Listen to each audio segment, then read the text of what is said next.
1960s mark an interesting and exciting period in American history. Certainly a time of transition in our country. As one great man put it, some would say that those struggles are all over, that all the horizons have been explored, that all the battles have been won, that there is no longer an American frontier. But I trust that no one in this assemblage would agree with that sentiment. For the problems are not all solved, and the battles are not all won. And we stand today on the edge of a new frontier, the frontier of the 1960s. John Fitzgerald Kennedy was elected to the office of the 35th President of the United States in 1960, beating out the former Vice President and avid monorail advocate Richard Nixon. Kennedy was so well-spoken and young. Well, I mean, he was young for a president, but he really represented a new vision for our country. But I believe that the times require imagination and courage and perseverance. I'm asking each of you to be pioneers towards that new frontier. My call is to the young in heart, regardless of age, to the stout in spirit, regardless of party, to all who respond to the scriptural call, be strong and of good courage, be not afraid, neither be dismayed. In his speech, he'd also referenced the uncharted areas of science and space, an idea that really resonated with Americans interested in beating the Russians to the moon. Walt Disney once said that the space race that began with Sputnik not only influenced education, but American pop culture as a whole. The Disneyland television show had already demonstrated what a trip to the moon might look like. It wouldn't be long before Americans were inspired to change their television sets from shows like The Lone Ranger to Lost in Space and Star Trek. Heck, the icon of the Century 21 Expo in Seattle was known as the Space Needle.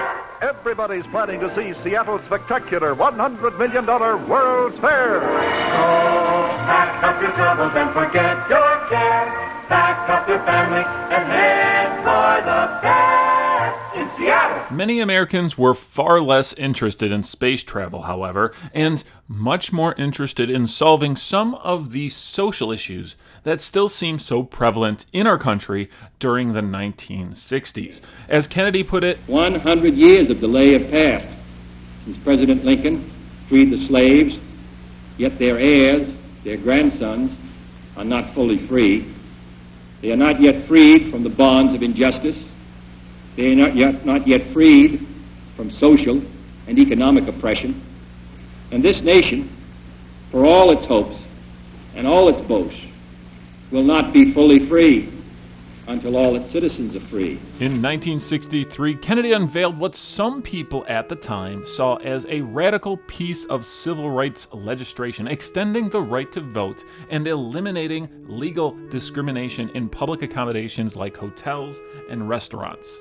Admittedly, these hardly seem like radical ideas by today's standards, but for many Americans at the time, changes like these just weren't happening fast enough. For example, the Reverend Martin Luther King Jr. had a decent enough rapport with Kennedy, but felt actions like these didn't go far enough. King continued to organize protests in order to help dismantle segregation and combat racial inequality. There were several other civil rights leaders who felt the same way as King, including the founder of the Congress of Racial Equality, James Farmer. The goal of CORE was to bring together regular people in order to peacefully protest segregation. In the early 1960s, Farmer had started to organize freedom rides, which challenged segregation practices that were still common while riding interstate buses in the South. Mind you, this kind of segregation had already been deemed unconstitutional, but several southern states must have missed the memo. What is the mystery of Bus 509? Why are these three people on it? Civil rights sure have come a long way in this country, but are we moving fast enough? What else can I do to help end racial inequality? Hey, this isn't so bad. Those freedom rides are way more relaxing than our last Freedom March. These two look like they enjoying themselves. But wait till we hit that Macy-Dixon line.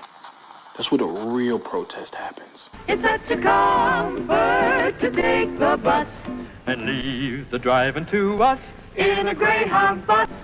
Lucky us in a Greyhound bus.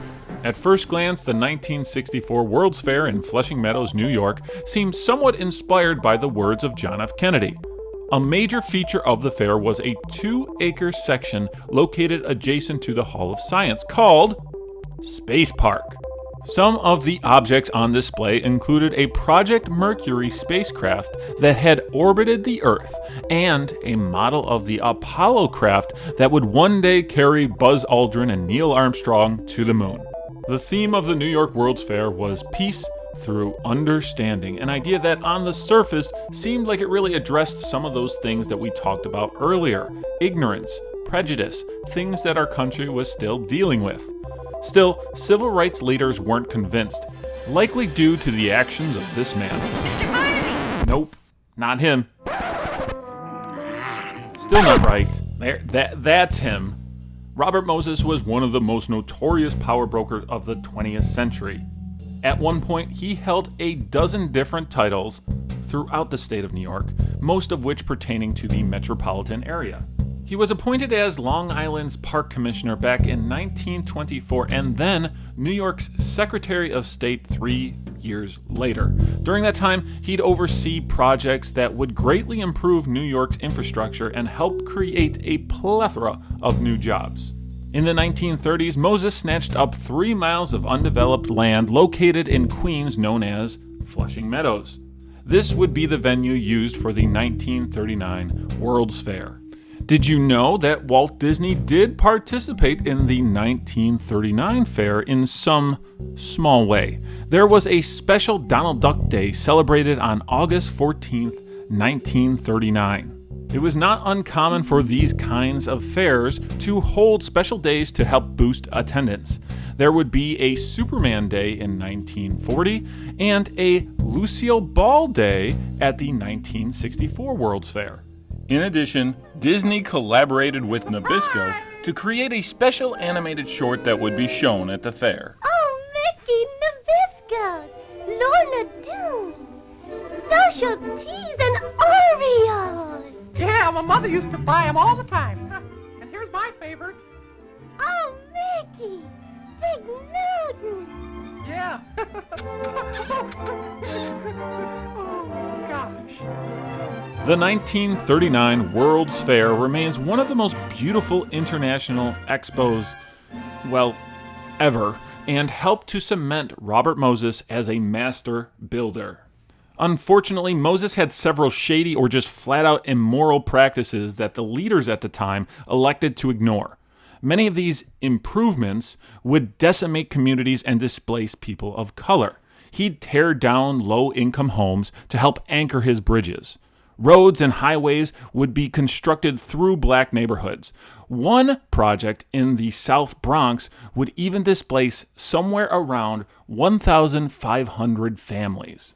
By the 1960s, Robert Moses had been appointed, not elected, to several prominent positions, including President of the Long Island State Park Commission, Chairman of the New York Council of Parks, New York's Secretary of State, President of the Bethpage State Park Authority, Chairman of the Emergency Public Works Commission, President of the Jones Beach Park Authority, Commissioner of the New York Department of Parks, Chairman of the Triborough Bridge and Tunnel Authority, Commissioner of the New York City Planning Commission, Chairman of the New York State Power Authority, and in the 1960s he added the President of the 1964 New York World's Fair, which would also take place in Flushing Meadows. I think it's also worth recognizing that by this point in time, Robert Moses had become really one of the main targets of protest by civil rights activists. They were completely fed up with his policies of so-called urban renewal. In addition, the workforce that Moses would bring in to build his fair would be overwhelmingly white, leaving African Americans and Latino workers feeling left out and rightfully angry. At the groundbreaking ceremony, our late President John F. Kennedy met Robert Moses, president of the fair. I want the people of the world to visit this fair and all the various exhibits of our American industrial companies and the foreign companies who are most welcome, and to come to the American exhibit, the exhibit of the United States, and see what we've accomplished through a system of freedom. As Flushing Meadows began its transformation once more, the lives of New York's marginalized remained largely unchanged. People were just tired of unemployment, rundown schools, and crumbling tenements. It's completely reasonable to consider how the money being spent on the World's Fair may have been better utilized to help the people of New York City. The Brooklyn chapter of CORE had developed an interesting act of civil disobedience to take place during the opening of the World's Fair. 500 drivers would make their way down one of Moses's newly renovated highways and break down, run out of gas, or just simply stop. They called it a stall-in. The plan was extremely controversial, and even CORE President James Farmer was firmly against the idea. The stall-in proved to be largely unsuccessful, but it wasn't the only protest plan for the fair.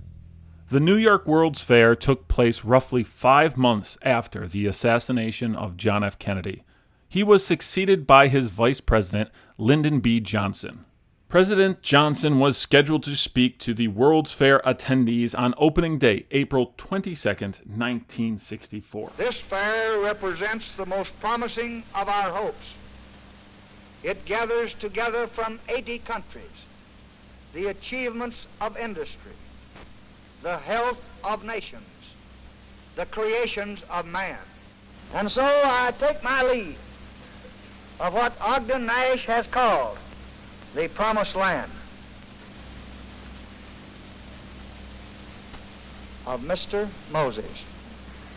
Several activists were present as well.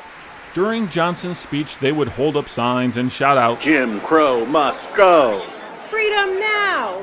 Over 700 people were present to protest on opening day. Many activists were arrested, including James Farmer. It's quite possible that the actions of these individuals helped to motivate President Johnson to pass the Civil Rights Act just a few months later in July of 1964, which in turn prohibited the practice of segregation in school and public accommodations and discrimination in elections and employment. This Civil Rights Act is a challenge to all of us to go to work in our communities and our states, in our homes and in our hearts, to eliminate the last vestiges of injustice in our beloved country. James Farmer left the Congress of Racial Equality in 1966, but continued his advocacy for civil rights. As I'm sure most of you know, America became the first nation to land on the moon in 1969, a truly amazing, defining moment for American history, if a little bit bittersweet for some of our marginalized population. I can't pay no doctor bills, but Whitey's on the moon. 10 years from now, I'll be paying still while Whitey's on the moon. Several Americans still wondered if the resources that we were putting into the NASA space program couldn't be better utilized to help the disenfranchised in our own backyard. Throughout the 60s and 70s, Robert Moses's reputation continued to fade, as did his ability to manipulate the political landscape. It became increasingly difficult for Moses to implement his ideas of urban renewal. He died on July 29, 1981, at the age of 92. You know, the 1964 World's Fair was really an incredible event that brought people from around the world to Flushing Meadows in order to celebrate mankind's achievement and look forward to what the future had in store for our planet. Of course, many people still felt excluded from that vision, which probably helped to inspire several more protests throughout the life of the fair. Still, the event did leave a lasting impact on the 20th century. For a brief moment, Flushing Meadows became the cultural mecca for Googie architecture and design. attendees had an opportunity to experience some incredible artwork from around the globe.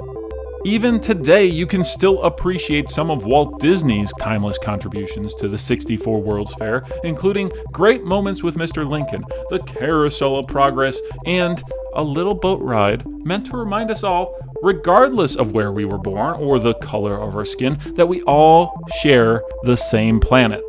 It should serve as a reminder even today, and I for one hope that the message of It's a Small World will continue to resonate for generations to come. But hey, that's just my 2 cents. What do you all think about the 1964 World's Fair? And did you know anyone who attended the event? Tell us all about it in the comment section below. If you enjoyed this video, be sure to drop a like and consider subscribing to Retro Spectrum. In addition, I have to thank my friends Splore and Ryan, Manic Elite, and those beautiful folks at The Magic Geekdom for helping me with this video. I'll have all their information in the description below.